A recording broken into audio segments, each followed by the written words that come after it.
नमस्कार, मैं हूं अशोक वर्मा। आप देख रहे हैं टीवी20 न्यूज। टीवी20 न्यूज पर शुरू करते हैं आज का खबरों का सिलसिला। बने रहिए हमारे साथ। राजधानी दिल्ली स्थित प्रेस क्लब ऑफ इंडिया के इंडिया में भारतीय जनता पार्टी को हराने के लिए तीसरे मोर्चे को एकजुट करने के लिए बिहार के पूर्व मुख्यमंत्री जीतन राम मांझी, पूर्व सांसद राजकुमार सैनी और लिबरल पार्टी ऑफ इंडिया के राष्ट्रीय अध्यक्ष सिराज साहिल द्वारा एक प्रेस वार्ता का आयोजन किया गया। इसमें राहुल गांधी की सदस्यता निरस्त होने के मुद्दे पर विपक्षी दलों को एकजुट होकर वर्तमान की भाजपा सरकार पर हल्ला बोलने की अपील की गई। जीतन राम मांझी ने अपने संदेश में कहा कि 2024 में भाजपा विरोधी दलों को एकजुट होकर चुनाव लड़ने की तैयारी करनी चाहिए। प्रधानमंत्री पद की बात जहां तक है वो बाद में भी निश्चित किया जा सकेगा, लेकिन वो तभी मुमकिन होगा जब भाजपा गठबंधन इंडिया को बहुमत हासिल न करने दिया जाए।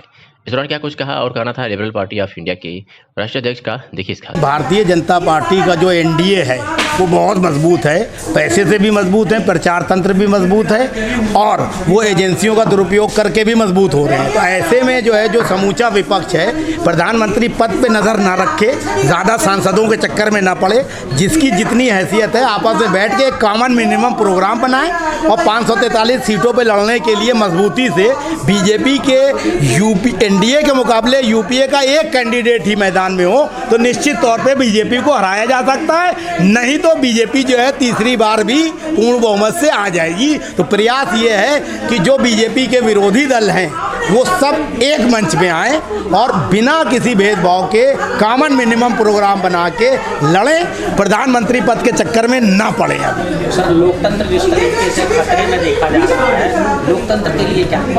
लोकतंत्र जो है, देखिए जब भी कोई सरकार होती है वो अपने हिसाब से कुछ काम करती है तो सवाल उठता है। अब बीजेपी तो जो है इंदिरा गांधी ने जो इमरजेंसी लगाई थी या इंदिरा गांधी के टाइम में या अन्य प्रधानमंत्रियों के टाइम में जिस तरीके से चीज़ें होती थी, सत्ता का दुरुपयोग होता था, जजों की नियुक्ति होती थी, फैसले अपने हिसाब से कराए जाते थे, लोगों को जो टिकट दिए जाते थे, प्रमोशन होते थे, बड़ी बड़ी ज़मीनें अलाट की जाती थी, फैक्ट्रियों के लाइसेंस दिए जाते थे, लोन दिए जाते थे, वही ये कर रहे हैं। मेरा कहने का ये मतलब है कि भारतीय जनता पार्टी को अगर देश को विकास की ओर ले जाना है तो ये प्रतिस्पर्धा ना करें कि वो जो है अगर 100 रुपये चुराते थे तो हम 200 चुराएंगे, अगर वो 100 चुराते थे तो तुम 1 रुपया भी ना चुराओ और तीसरी बार भी बन जाओ, देश के नागरिकों का, राष्ट्र का उत्थान करो, अच्छी बात है। लेकिन ये नहीं चलेगा कि बातें तो तुम करो देश के विकास और रोजगार की और उन्नति की, और उन्नति कुछ खास लोगों की हो, ये नहीं चलेगा, ये गलत है। क्या राहुल गांधी की अग्नि परीक्षा ली जा रही है? अग्नि परीक्षा काहे की? राहुल गांधी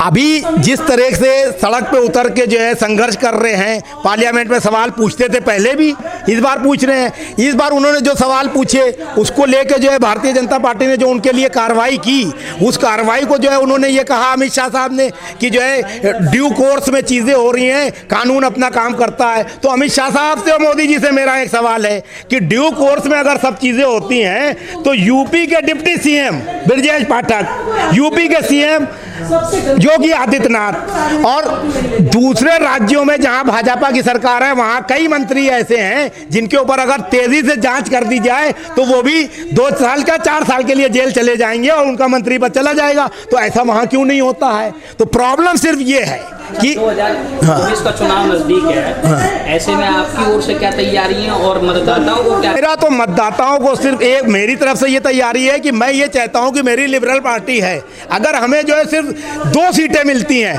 तो भी हम संतुष्ट हैं, एक भी नहीं मिलती है और हम सारे विपक्ष को एकजुट कराने में कामयाब होते हैं तो ये मेरा बहुत बड़ा जो है दायित्व होगा राष्ट्र के लिए, लोगों के लिए। और कम से कम जो बिखर के विपक्ष 2 बार हारा है, तीसरी बार ना हारे।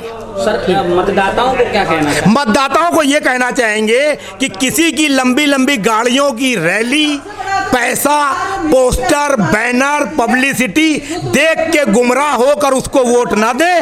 जो कैंडिडेट आपके क्षेत्र में चुनाव लड़ रहा है उससे सवाल पूछे, व्यक्तित्व करते तो तौले, क्योंकि जनता जनार्दन भगवान होती है लोकतंत्र में।